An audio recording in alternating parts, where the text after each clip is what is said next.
খাগড়াছড়ির মতো যুগ্ম ছাত্র জনতার অবরোধের তৃতীয় দিন পার করছে রাঙামাটি এবং সেখানেও পরিস্থিতি অনেকটা স্বাভাবিক হয়ে আসছে। এখনকার পরিস্থিতি জানতে চাই সহকর্মী উচিংছা রাখাইন যুক্ত হচ্ছেন আমাদের সঙ্গে।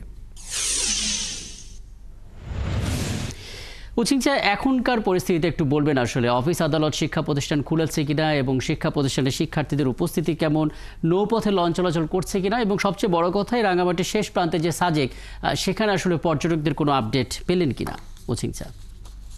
রাকিব, আসলে আপনি জানেন যে রাঙামাটিতে যে সাম্প্রতিক সংগঠিত সংঘাত ঘটেছিল সেই সংঘাতকে ঘিরে কিন্তু যুগ্ম ছাত্র এবং জনতা একটি 72 ঘন্টা অবরোধ রেখেছিল।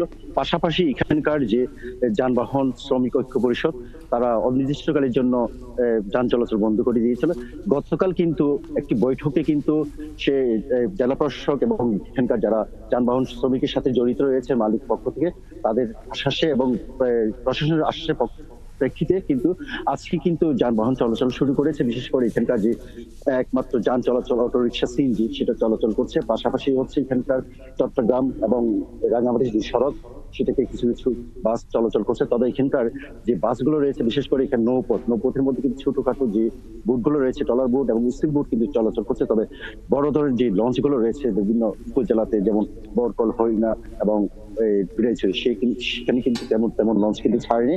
তবে এখানে যদি পরিপ্রেক্ষিতে আপনি একটি কথা বলেছিলেন হচ্ছে সাজেকের বিষয় নিয়ে, আমরা গতকাল জানতে পেরেছি হেলিকপ্টার যুগে কিন্তু 10 জন যাত্রী কিন্তু হেলিকপ্টার করে কিন্তু ফিরিয়ে গেছে। তবে এখানকার যে নির্বাহী কর্মকর্তা রয়েছেন তাদের সাথে আমাদের কথা হয়েছে। তবে যেহেতু সাজেকের যে ব্রিজগুলো রয়েছে ভেঙে ফেলা হয়েছে, পাতাতন খুলে হয়েছে, এই কারণে কিন্তু ওখানকার যারা পর্যটক রয়েছেন ওরা আটকা পড়েছে। তবে প্রশাসনের খুব চেষ্টা করছে কিভাবে সেটা সমাধান করা যায় এবং যারা আটকা পড়েছে তাদের কিভাবে তাদের গন্তব্যস্থানে পৌঁছানো যায় সেই ব্যবস্থা করছে বলে আমাদেরকে জানিয়েছেন। তবে একটু সময় লাগবে সেটা বিষয়টা। তবে আরেকটি বিষয় রাকিব, আপনি যেমন এখানকার স্কুল কলেজ যে বিষয়ে কথা বলছিলেন সে বিষয়ে কিন্তু এখানকার যে অফিস আদালত রয়েছে সেটা খুলে রয়েছে এবং তবে এখানকার যে স্কুলগুলো রয়েছে সেখানে স্কুলের ছাত্রছাত্রী খুব কম।